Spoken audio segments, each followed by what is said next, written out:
Today I am joined by Morgoth of Morgoth Review. He is a YouTuber, a video essayist, an essayist, a Substack author currently. And I want to welcome you to Subversive. Hello there. Thank you very much. I've heard good things around the campfire about your podcast and you. Oh, that's good. Good to hear.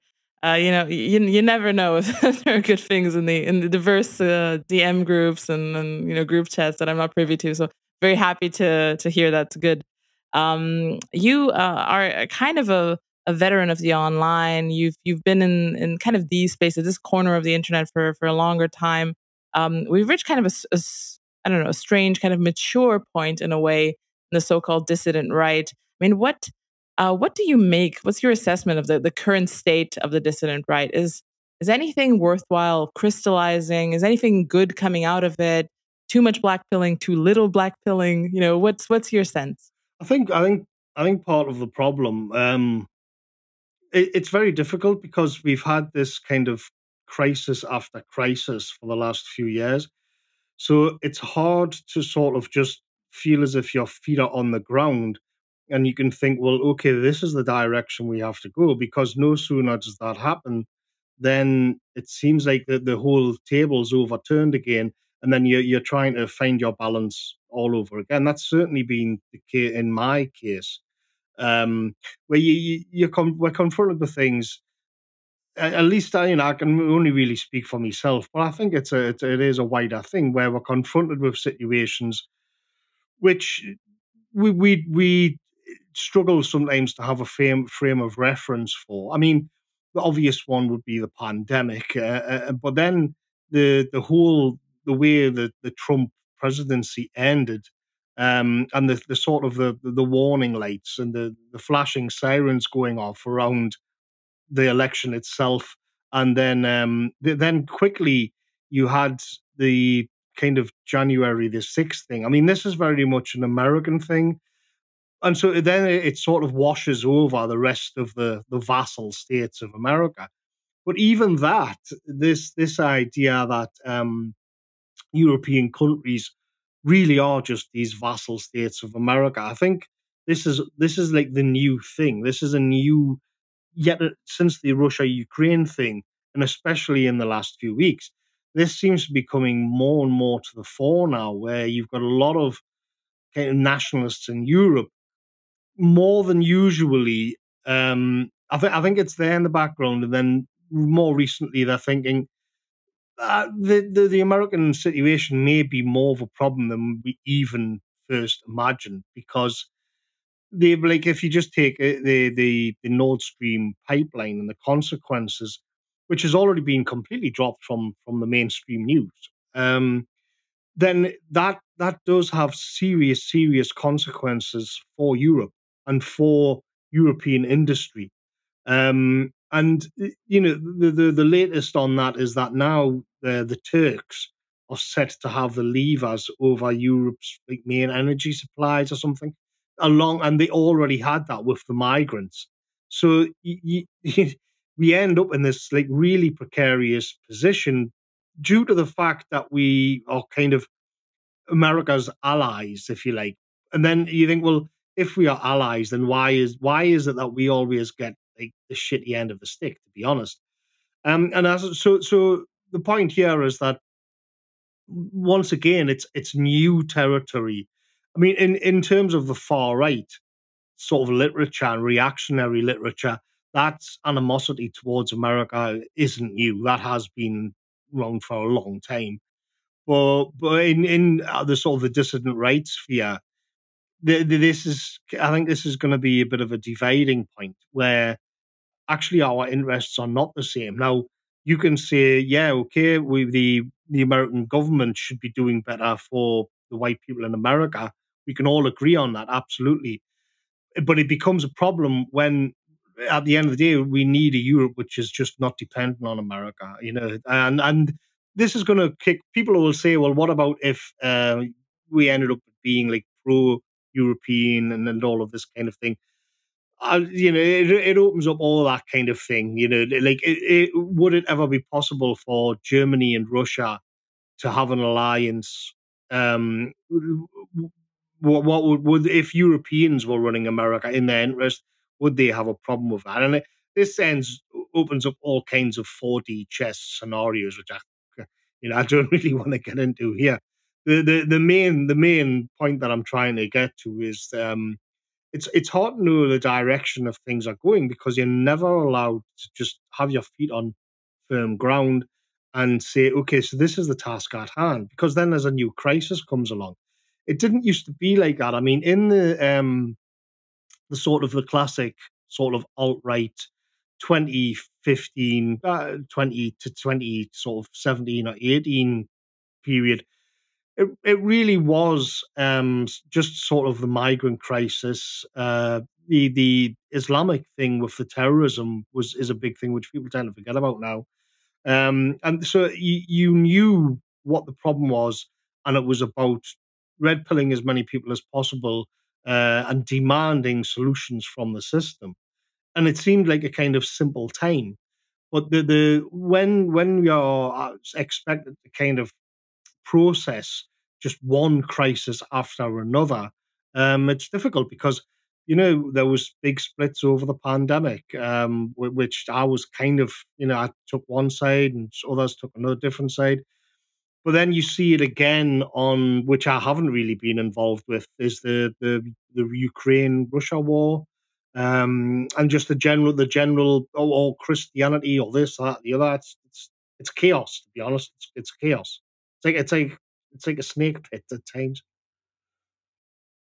Yeah, I think that's my feeling as well. There's just been, at least in the last, I don't know, 6 months, I feel like the intensity and frequency of schisms between urbanites and ruralites, between the Christians and the pagans, between the serious pagans and the not so serious pagans, between people, the sex havers and the committed volcels, and all sorts of strange little splits and schisms that I don't know. Do you think that kind of on at the basis of this, this increasing frequency of crises, do you think that this has some kind of coordinated core, or is this just the kind of the stage of liberalism's tailspin where these crises will just become more frequent just because of the systemic nature of kind of the decay of the system that we're in? Like these are kind of almost actual crises. I mean, obviously they're propagated by media and they're inflamed by media, but there is the substrate is actually breaking down.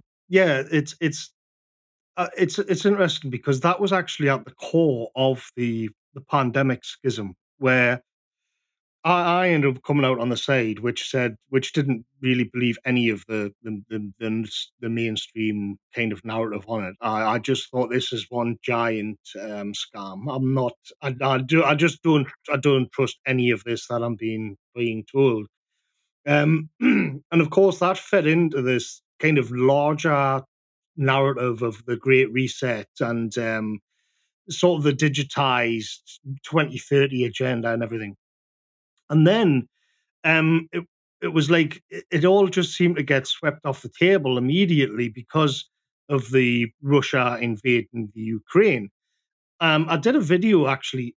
I did a video about a year ago called "The Elephant and the Whale," and I was trying to process all of this and the way because the the the power centers which had been exposed or had revealed themselves because of the pandemic, I'd never considered them before. Like in the back of my mind, I was aware there was some kind of conspiracy theories around Bill Gates.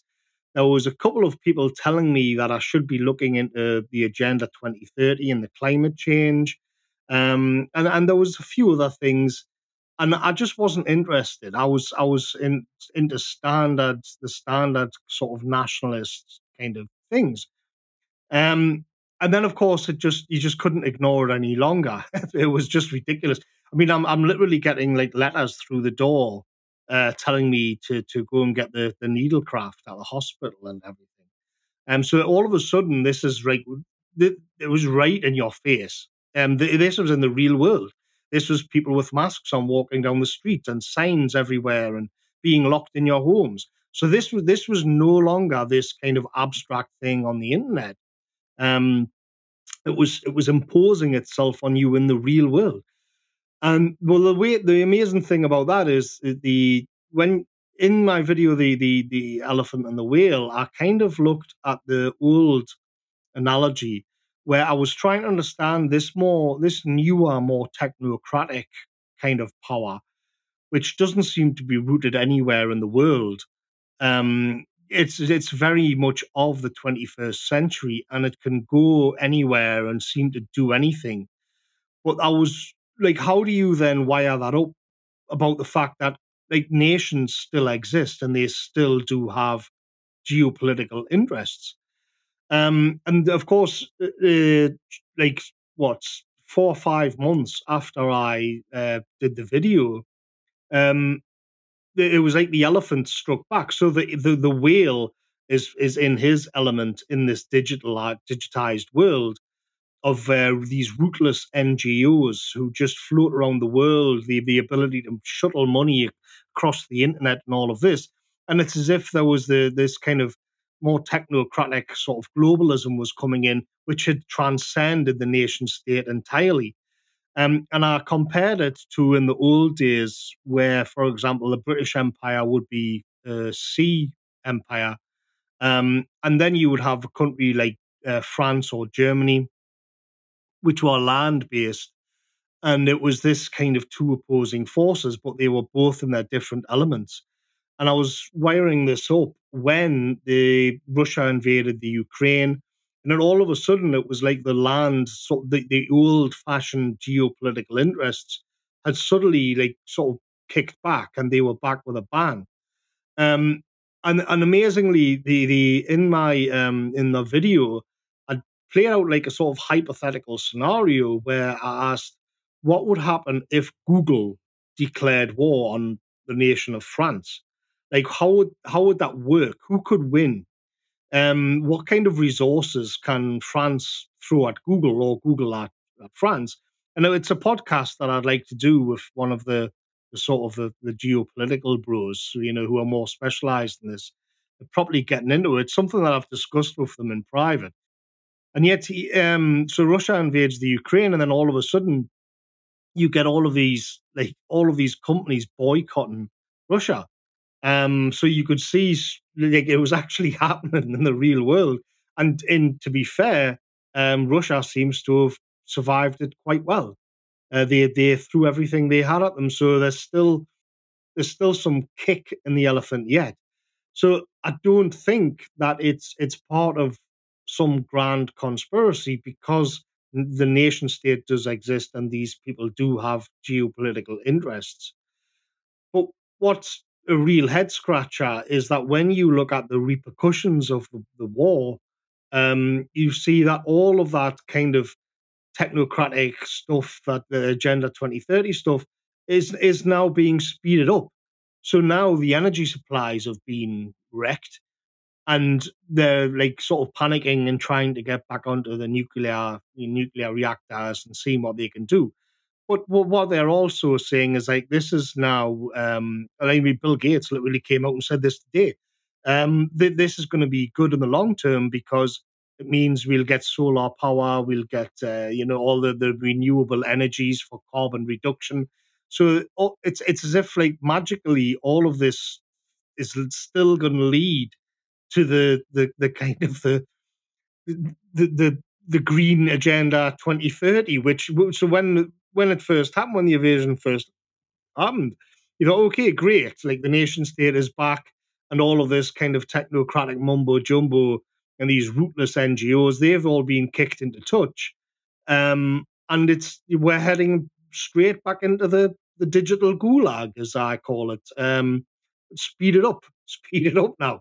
I mean, what happens when the economies collapse? Are we going to end up with the CBDCs and what digital IDs with a phone and all of this stuff? Just terrifies me. I'm very much of an early Gen X '90s kid, and I'm just not at home in that world at all. I dislike it. I think there's already too much technology. But that's my general take on it.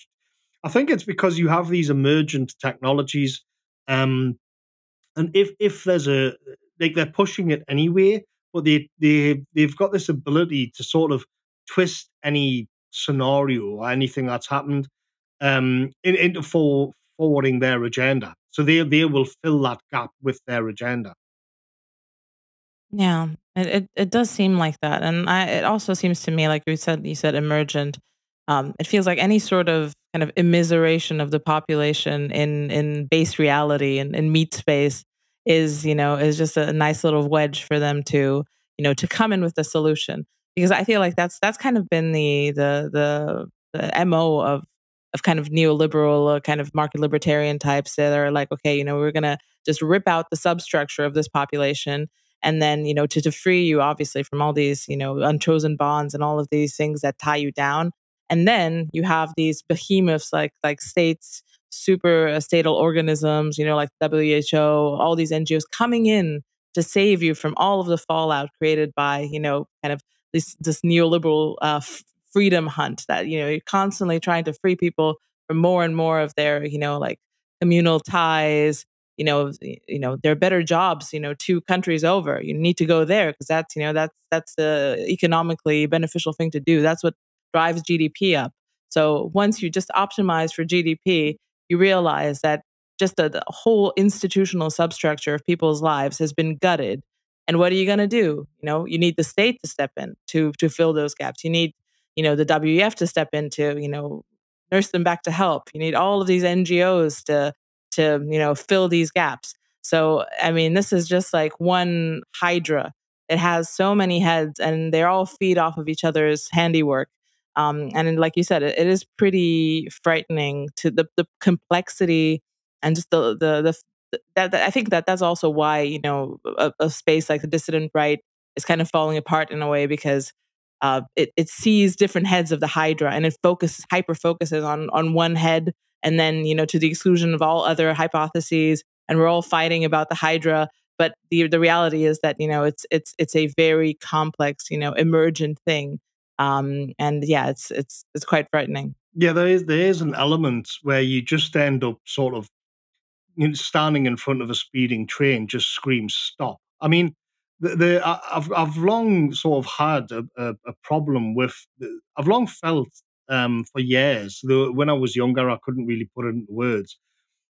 That I was the West, being in the West, and this was before I kind of became a sort of Spengler nut. But even before that, I got the feeling that the West was as if you're on this speeding train. And I would travel as well, especially in the sort of northern Anglo countries. I mean, in my younger days, I went backpacking quite a bit around Europe. I lived on the continent for a long time. And I remember going to small villages in rural Spain, and this would be like in the late 90s and early 2000s. And you did get the sense that like time just had kind of stopped, if it had ever started. It was just these little towns that nobody'd heard of in Spain. I look at maps still. You can just go to some small, like some little village in the back end of Turkey or something, some town in Chile, and you look at you think what goes on there, and it is just people kind of doing their thing, just going about life. And in the West, it's different. In the West, everything is in constant motion and constant flux. And it's as if it's like speeding up. It's as if it's getting faster and faster. So you can really just hardly keep up anymore. I mean, I think things like the internet have like made all of this worse as well. I was out walking my dog before, thinking about some things that I could kind of what we could touch on the podcast. And it was the I was reminded once again of how like the YouTube homepage and how it collapses space and time, and it's just a jumble of absolutely everything. And it adds to this kind of feeling of rootlessness that you have in the West, and nothing is ever settled. The values change year in year out. I mean, 20. You look at something like 2015, 2016. It seems like a different world. There was hardly any of the transgender stuff around back then. Now it's like all of them within like that, what's that, 6 or 7 years, it's become the main issue of discourse in the Western world. And it's this, I think it just sends people mad. There's this feeling that you're on this speeding train all of the time. And I wonder if it is like that in different parts of the world. And obviously it will be. They all get their moments in history. But there's something about being in the West which is different in that regard. Yeah, it feels to me sometimes that, kind of liberalism and all this kind of memeplex that's growing out of it is just, the justification and the operating system that the technology imposes. Like just the fact that you have cheap hydrocarbons, diesel motors, things that turn strange energy into extremely potent sources of energy. That's just, it was just a huge moment of disruption in history. And then you have, the information revolution, like all of this stuff is happening in the West, and it's all has been accelerating, and it all kind of has this magical quality to it. It doesn't surprise me that it spawned a religious type mythology around it. This idea of constant progress. Of the direction of history, of kind of this Whig history feeling that things can only get better because they only have gone better for a foreseeable future for the people who actually written down the cultural kind of decalogue of the West. So I think it feels like this is the era where people are going to start poking more and more holes into this theory. I mean, dissident, right? Essentially, this is a big thing that this is one of the core revelations of the space is that, you know, it progress doesn't have to be. It's not a good in itself. It might have been for a short time, and it might have been very location specific. It might have been very ideology specific. It might have been, even emergent from a certain genetic makeup. All of this stuff is something that our current ideology can't can cope with. So One of me last video and Substack article was on this very subject, where I asked the question, like, is the West actually an elephant on stilts? And but what I hadn't considered, because this is in the sort of we've got these problems with supply chains now, we've got these problems with the energy supplies. And I kind of went on about the video and the article about the internet cables, and it was just this image of where you've got all of this, how crucial that is to the West. And then it's like, when you look at it, it's actually these cables like dangling over the side of cliffs under the Atlantic and things like that. I just thought that looks so precarious. And is it just me? And I was looking on the internet. I thought somebody must have noticed this. And yeah, there is quite a few articles, these kind of sort of white papers saying the internet's great, but it is vulnerable. Like, have you seen how it works? And I noticed under the comments of the video, especially, there was people saying like, "Well, we've got satellites now, so the cables aren't that important." And I thought that's actually worse, because it kind of like, because the gist of my article was that you can live like a happy basic life without the internet. In other words, without progress, you don't need all of this stuff. I mean, even the food, even the supply chains have become so precarious. So you need fertilizer from some country that where you're almost, like, basically you're at war with the country who are supplying you your fertilizer and your energy. And if you can't get it, then the whole thing collapses. I just find that ridiculous. And what it is you're reaching the limits of progress in a material sense, where globalism, the last man and all of that, it offered you everything from everywhere. That was the pitch. All material goods, everything, all these amazing things, your crocodile steaks from Australia and fruit from South America and all of this, and it'll all be there on your supermarket shelf, just waiting to be consumed. And it is kind of ridiculous. We take it for granted. But historically speaking, that's just completely insane. And if it comes to it, where the future would be, so as somebody in Northern England, it would be eating like more chickens or pork and more turnips and sprouts and these kind of old fashioned, like basic English kind of diet that they had. Well, it would be kind of like what the lifestyle that my great grandmother had, or something like that, when she was young. Um, but the point is, like, progress isn't it isn't just written in. It isn't just a natural thing. And even to sort of, even what I got into in the article was that even the idea that we're starting to notice the edges of this, you become conscious of the fact that your internet is just running under the sea, or your gas is being shipped from countries who don't like you, even if it's the case of the Turks, and all of these things, you suddenly become aware of it in a way that 10 years ago you could just take it for granted.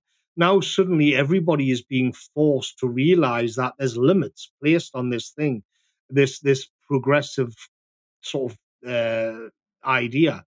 It is because in a way, for people on the right, it's actually a bit of a white pill, because people would say, like, the sort of the digital gulag and the global homo kind of production, and that's done now. I would do videos on Oswald Spengler, which I've done quite a few on, and at the end of it, they would say things like, "Well, the winter of civilization can't happen to the West in the way that it did with, say, the classic civilization, or the rest of it." And the reason for that is as if we've passed the event horizon technologically. That there's no uninventing all of this stuff anymore. And it's a good point, to be fair. It is a good point. How can Western civilization actually end when it's covered the whole world, and China is basically, those Chinese cities are basically just New York. They are just copying the Western sort of capitalist system, replicating it. But if everybody around the world is just doing that, then it's as if we've kind of transcended the cycle, and that things are just going to keep going on and on and on in that progressive direction, which always seems to lead to this kind of inhuman, sort of turning the human into a commodity, and into just a unit of production and consumption, something which is going to be squeezed into a model, or like a spreadsheet of efficiency. And that is actually the progressive thing. That's where they're going. And I don't think it's actually the case. I think when you begin to think about the how precarious it is, like the infrastructure of it, it may not be the case at all. It isn't the case that Germany's got a guaranteed gas supply for the rest of eternity, so they can, like, live in pods and just have production. These things are coming back now, and of course we're just at the very beginning of this process. But you can see that the idea of the progressive narrative of things just continually improving, it isn't actually a given. And the way I put it in the article was that we're entering this weird kind of stage now, where it's as if the circular view of history is kind of dragging the progressive Whig view of history, kicking and screaming into a downward trajectory. So they don't want to, they don't want to go down. They don't want it to start kind of reaching past 12 and heading back down in the other direction. And they're conscious of it, and they're going to be barbaric and crazy in order to prevent that from happening. This is why, I know it's become this kind of conspiracy and a little cringe term, the Great Reset. But it's interesting to think what it is they're trying to do, because it's as if progress is stalling on all fronts, and we're going to have to, like, have this almost like a great leap forward in order to make sure that it happens, it goes on again. And then you're like thinking, well, this looks horrible. It's this kind of transhuman kind of horror show. I don't want to be in that world. I don't want to have a social credit system and chips and body and all of these crazy things they talk about. And so from that perspective, I'll take the decline. I'll take the return to the land, and a more basic life, to be honest. But the problem is that it's the conflict between the two is what's going to inform the coming decades and what's already informing life now, you know? Yeah, I think my hope is that, the like you said, the marketing is starting to wear a little bit thin, because it's quite funny how, like I said, all of the immiseration and all of the fallout of, progress, so-called progress, technological progress, food progress. You have the what's it called, healthy at every size campaigns and all this type of stuff. I mean, people are essentially deformed by what's put out by just mainstream food production.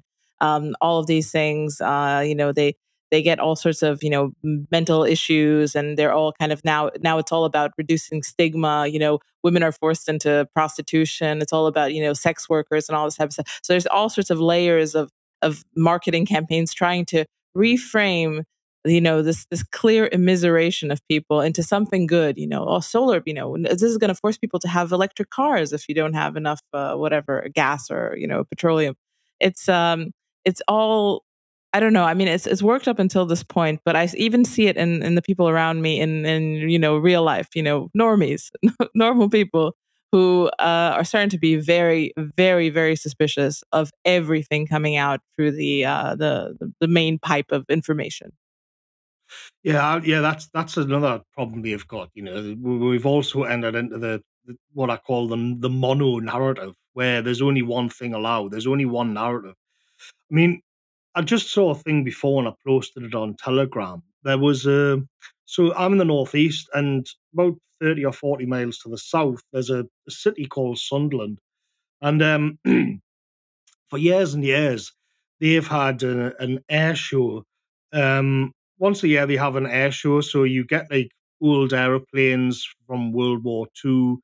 You'll get the Red Arrows, which is these jet fighters, and the vapor comes out. It's all different colors, and then you'll get like say, well, not this year, but you'd get like Russian helicopters, and it was a real thing for men and boys to go along and look at all of the aeroplanes. I mean, I went along with my grandfather, and it was just like a nice, wholesome thing. Um, and now they've banned it because it's they've tried the city of the council, the local bureaucracy in Sunderland have just banned the air show because they want to reach net zero carbon emissions. And I just think, like, you know, so how do you actually, if the world is improving, if things are getting better, because they have to frame that in a way, because there will be libtards on the council, otherwise they just wouldn't have done it. And when they have done that, they have to convince themselves that that's an improvement on life, on that. So now there's no air show anymore. You can't go along. You'd have families going along. You'd have like kind of the obsessive with his binoculars, who's he knew all of the registration on all of the airplanes, and it's like real life. It's real people going along and socializing and enjoying something which is just wholesome and good and fun.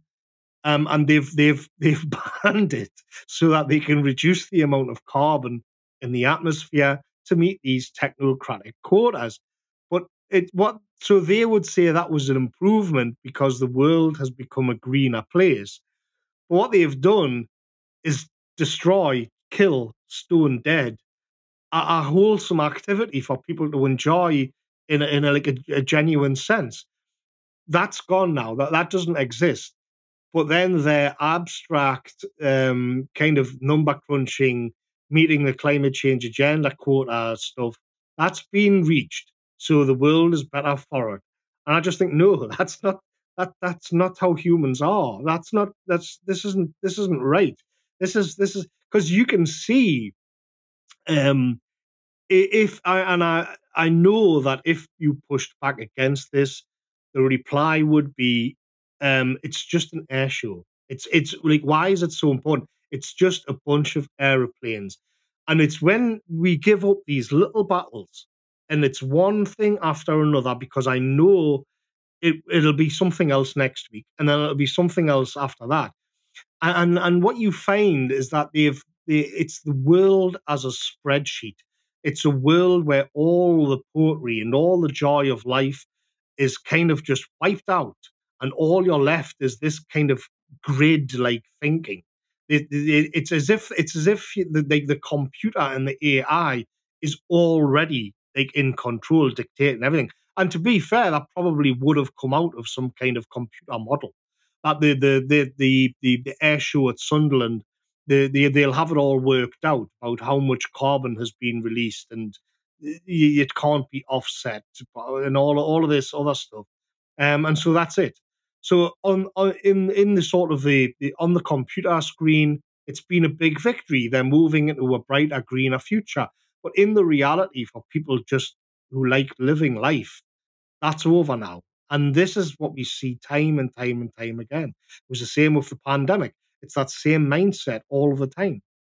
Yeah, yeah. The pandemic kind of revealed this idea that, for the regime at this level of the regime, bare life is the thing, the one variable that needs to be optimized. They're trying to optimize for preservation of bare life. Doesn't matter what conditions. Doesn't matter if your dad dies alone in a hospital bed surrounded by dancing TikTok nurses.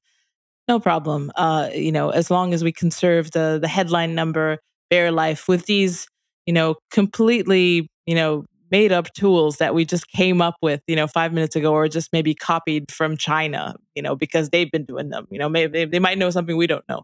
So it's really interesting. But the logic of this process is, bare life. I feel like is just one of the levels. No life is the end of the line with this, because there's nothing more carbon neutral than a dead being. There's nothing completely inert, not creating any more carbon, not doing any sort of thing. It's why should people even exist? Why should we even make more people? It's maybe life is suffering, maybe we don't need them. So it really does. It is almost like total bleak nihilism at the end of the spreadsheet, at the sum total of it. It is, and you see it poking its nose into the tent, because there's certain countries like in Canada, and Holland, and in Switzerland, where they're making it very easy for people to be euthanized. There was a story, that I saw last week, and it was a girl from France who'd witnessed the Bataclan massacre of, I think it was 2016. Um, because that wasn't just a terrorist attack. There was some things went on inside of the theater, which the French security services, they didn't want people knowing. But it wasn't. It was basically, it was, there were some really truly horrific tortures, and humiliations went on inside of the Bataclan theater thing that had happened. And there was this girl who witnessed it, and she couldn't cope anymore. She could never get over it. And so she was like 16 at the time, and she's 23 now, and she's went and got herself euthanized in Switzerland last week, just like that. Just so it's kind of like, I mean, one of my older videos, because I've known quite a few men in real life who've committed suicide. There hasn't been one for a few years, actually, but yeah, and one of the things that I noticed was this kind of loneliness, this kind of dislocation, and especially dangerous is nostalgia for men of a certain age. Um, and when and I spoke to them, I worked with them, I was close with some of them. Um, and they would go along and they would ask for help, and all that happens is that they'd get put on antidepressant pills, basically. And when you actually listen to their complaints, it was kind of like their problem was with society. Their problem was with women. Their problem was with how many hours they had to work. They were what they were really at the root.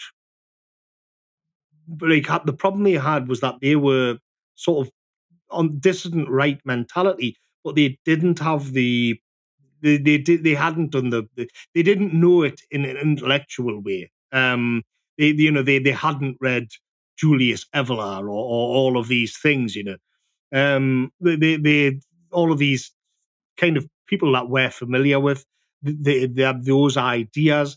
They didn't have access to that, and so what I thought was horrible was that it occurred to me that they were actually right, that they had reason to be depressed. And that when they were going along to the doctors or the psychiatrists or whatever, they couldn't answer them. They couldn't answer the complaints that they had because it was society itself that was the problem. But the problem is, like, they can't admit that because it's taken as a norm, and so it becomes a you problem, as Shapiro said.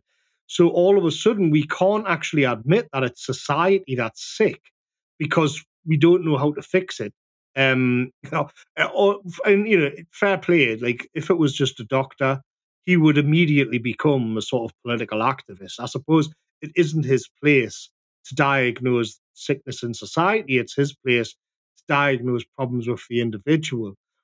And so all he can do is pump people full of tranquilizers and painkillers and send them on their way. But it doesn't work. And I realized that with few of the deaths, a few of the suicides, which I've kind of, where it was men who I was quite close to, and I knew what their problem was, and I actually agreed with them mainly. But there's no way around it, and they don't know how to fix it. They don't know how to get out of the problem. So rather than say, society is the problem, they would not. They in their own minds they would end up thinking, well, it is me. So I don't feel right. I don't feel like society is right. I don't feel like it should be like this, but I don't have any kind of frame of reference. I can't explain why that is. It's just a feeling. So you go to the doctors and you say that to the doctor, and the doctor says, well, yeah, society is fine. It's your problem. So there's no way out in that regard. I mean, if we do ourselves down quite a lot for the blackpilling and things in dissident right circles, but we do have all of this stuff figured out. I mean, I always get comments like saying, even under like a bleak, I mean, a lot of my videos are quite bleak, pessimistic, but they kind of find a catharsis in there precisely because the rest of society won't address its own madness, if you know what I mean. And so there is a kind of catharsis to be found in a diagnosis of what's gone wrong, because then they feel like, okay. I mean, I get these comments all the time, and it's like, yeah, I thought I was going crazy. I thought I was going mad. Now I get it. And then you can kind of go back into society, sort of one or two steps detached, um, better able to kind of understand. Yeah, I think that's an extremely useful kind of aspect of the dissident right, and it is kind of strange. I think the useful part of it is just like you said, it's a frame of reference, one that kind of stands on itself and is a confident frame of reference that provides truth in so many ways, and it's kind of, yeah, it's self-explanatory for a lot of people. It just reminded me because I went when I was living in London. I also went to therapy. Did CBT for a bit for anxiety. I was just having like panic attacks at work, and the funny thing was that the therapist was trying to have me create a whole entire value system out of thin air so that I could peg my worldview to that self-created thing, because that was the only thing that she could come up with for me. Um, because she couldn't just say, okay, there are pre-existing value frameworks. There is truth. She just couldn't say. It was all about, me, you do you, and you just have to write down, what are your top 10 values? Like, what are my top 10 values? Like, where do I even start? What frame of reference are we using? Like, I came to you because I was unmoored, and you tell me, I know you're unmoored, but here's a pen and a piece of paper, and you have to make a top 10 of your values. Like, what was the value? Well, my top 10 values include irony. It's nuts. And you'll notice implicit in that is that it's just, again, like, it is just you, the individual. It's, yeah. So me, myself, and I create. Like, if you're not happy with the wider values, then create your own. The problem is, of course, you can't even do that, because if they run afoul of the wider values in society, especially in London, Yeah. you're going to get carted off the.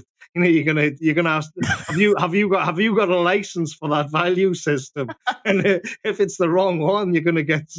You'll get carted off the hate speech jail or whatever. Exactly. Yeah, I wasn't as base back then, but I might have tried to sneak some more serious values into that. But yeah, it just felt very strange. It felt like absolutely no help at all. It's like, okay, you just need to think about this even harder. And it's not like you're not ruminating about this stuff enough. Here's another layer to ruminate about. Yeah, it's just completely useless. I can imagine, like, the men that you're speaking about. Like, I'm pretty, like, a verbal woman. I like to chat. I just chat to that woman, and it kind of helps just the chat itself.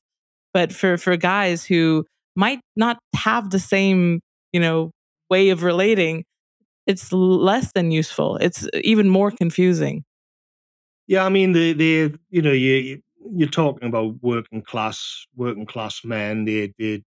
And to be fair, they would drink too much, and their their, like, sort of relationships would be just train wreck after train wreck.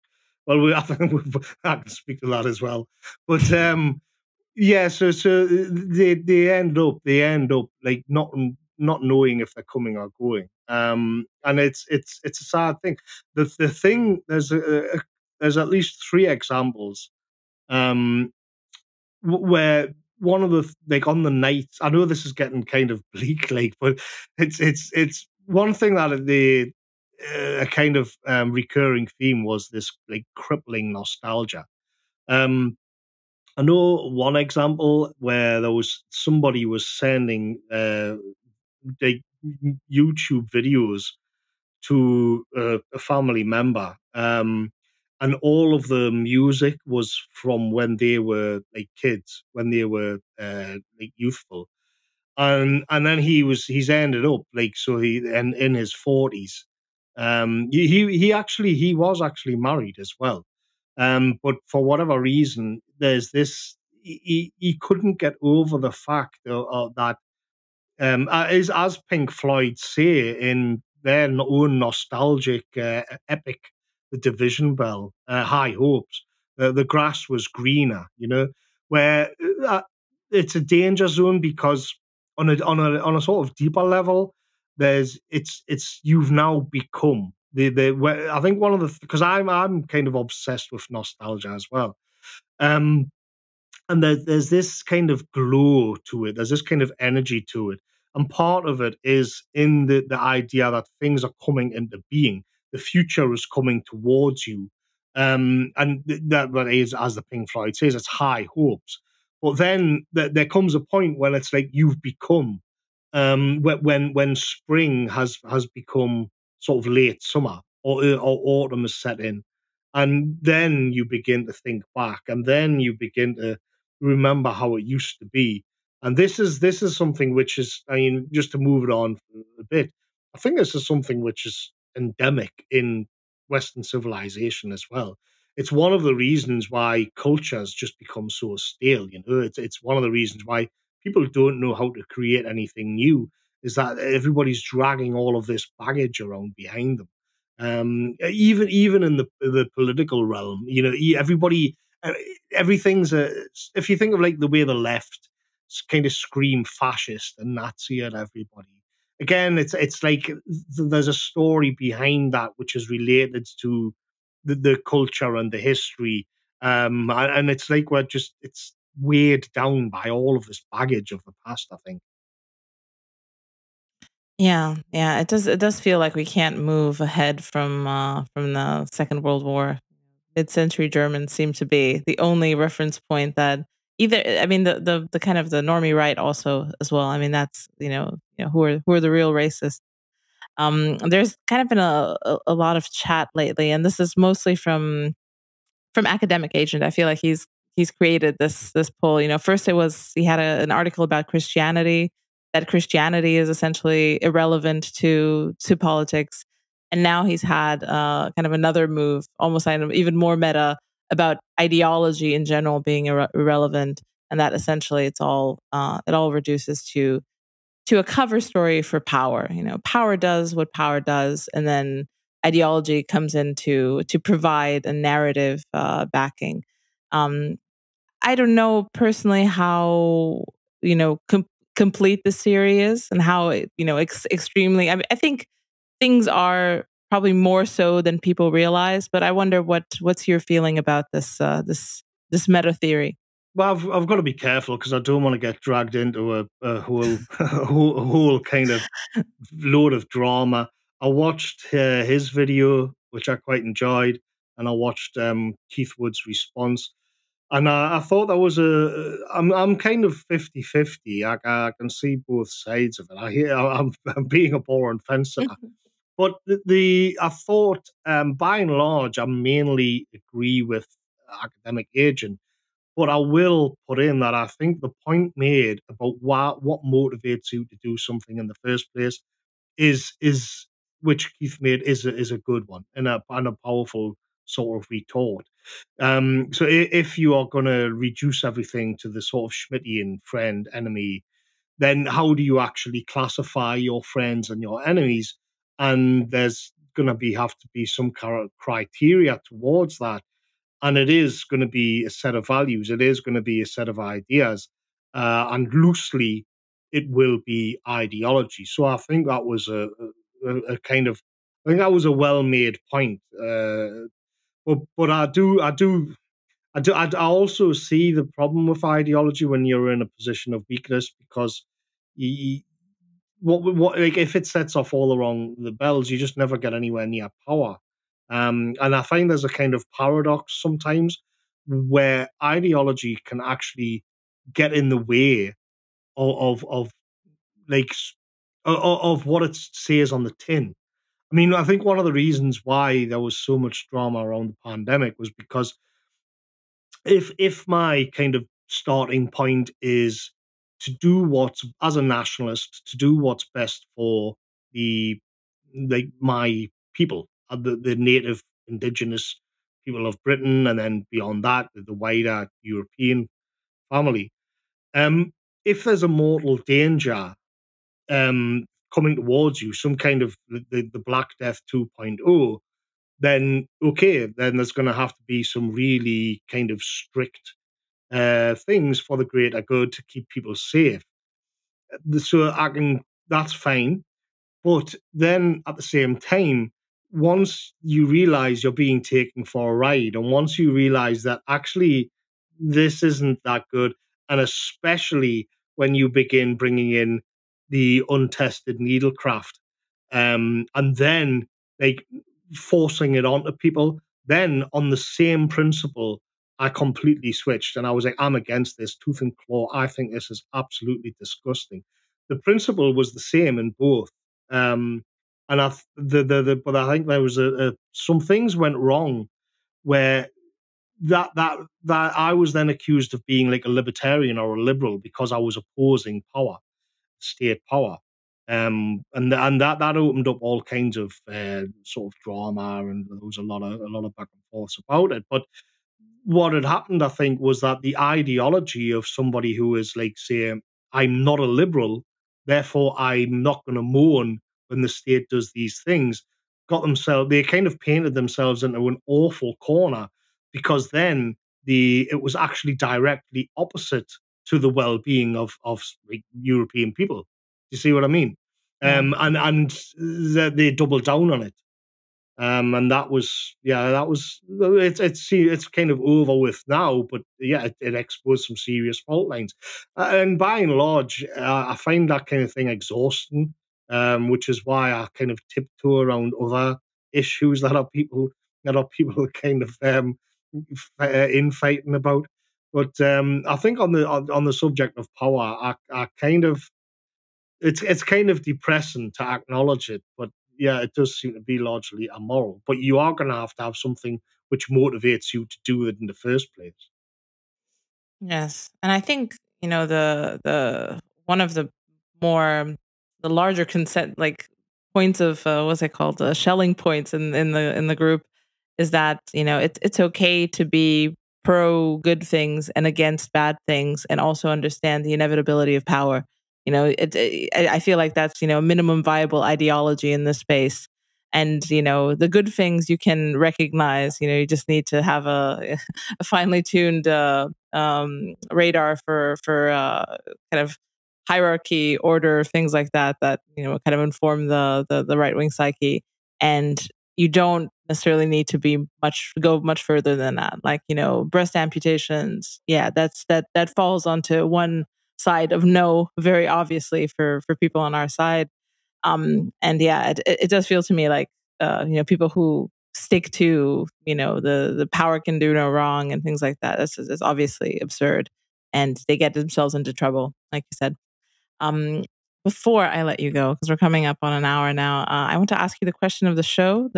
Everyone gets this question, and it is: do you have a subversive thinker, in the spirit of this show, someone who's maybe influential in your thinking? It could be a writer, it could be, I don't know, a movie director, any sort of type of thinker that's producing any sort of cultural output that you think is deserving of more attention. Do you mean like a content creator in our circles or something? Could be anyone. I mean, some people recommend writers. Someone recommended, a band. Someone recommended, I don't know, a video game creator. Someone who's just, was an important influence for you, but you think is underrated, or people just really maybe don't know about. I don't know.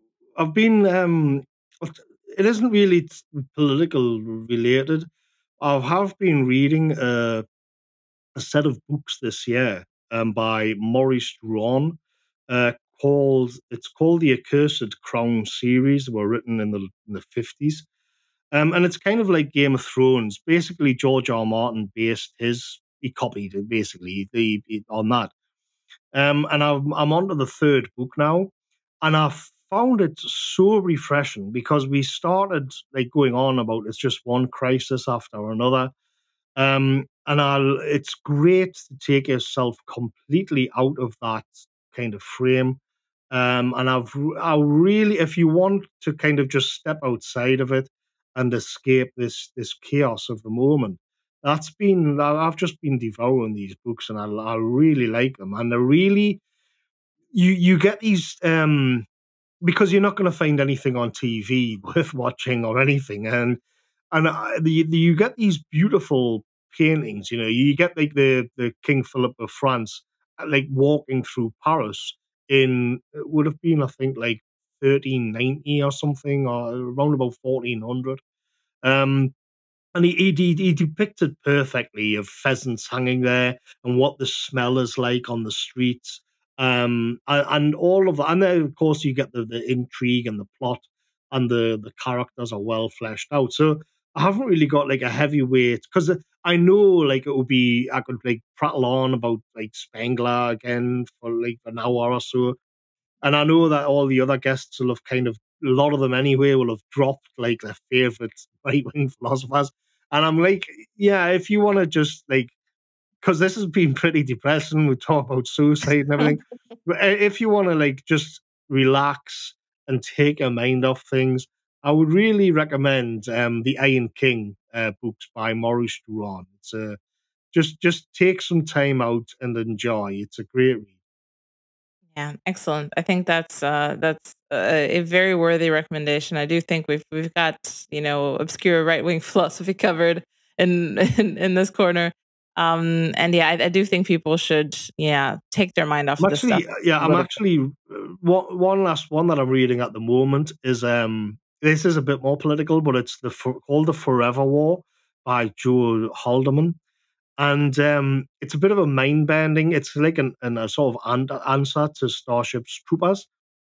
I don't know you want to wrap up, but the story really quick is that you get these like super trained Marines to go off and fight aliens in a war.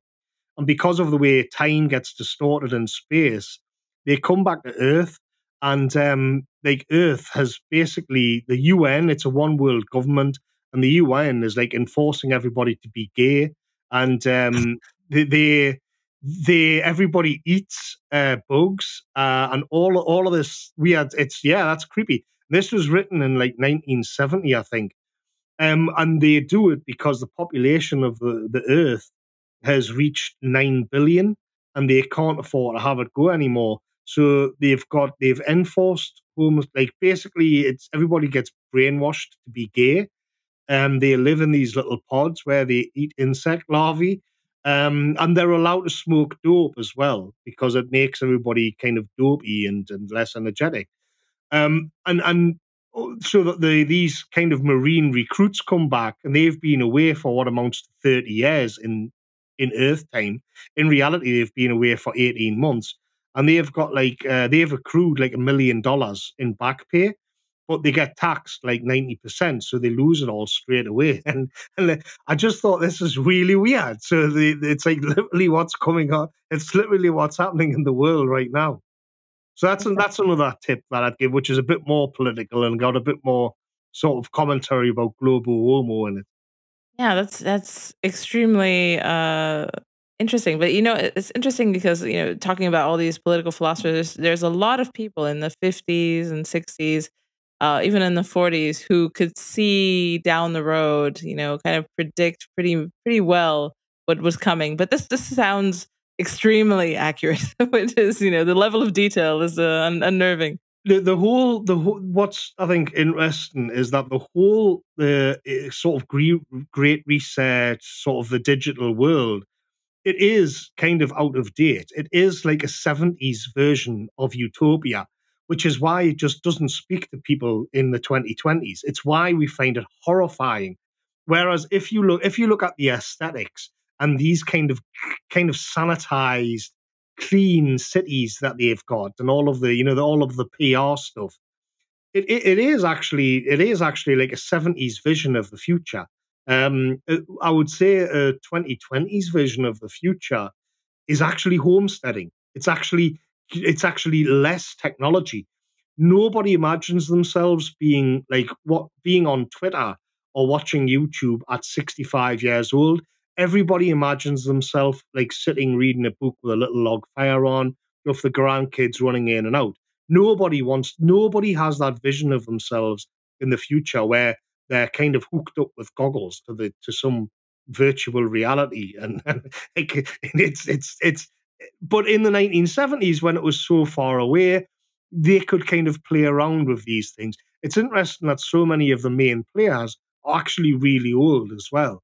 um they're all like in late 60s, 70s, and it's as if they had this vision of the future in the 70s, and it never really came to fruition, and they're running out of time, and they want to make it happen now. Whereas the younger people, and I'm not even that young, but I think the for the people who are actually of 2022, the 2020s, their ideal is not that. It is a more rooted life. That all of the problems with atomization, they want to see an end to all of these things. They want to return to something more grounded, more real, more normal relationships again. Um, so it's like the opposite of this kind of weird 1970s sci-fi dystopia, which is actually being imposed on everybody. But it's not really new in that way. It's kind of old and stale and alien to us now. Yeah, that's a great observation. It does feel like we're living in some schizo dream of Klaus Schwab and his cohort. Yeah, I mean, what was the title of that last book that you recommended? It's called The Forever War by Drew Haldeman. It's a sort of reply to Starship Troopers. Excellent, excellent. Please look that up, and please do follow Morgoth's review on YouTube and also on Substack at morgoth.substack.com. Is there any other thing that people should be checking out? Any other resource? No, that's it really. Thanks for having me on, Alex. Thank you so much for coming on. I really, really enjoy your channel and your video essays, and I just really encourage everyone to have a look.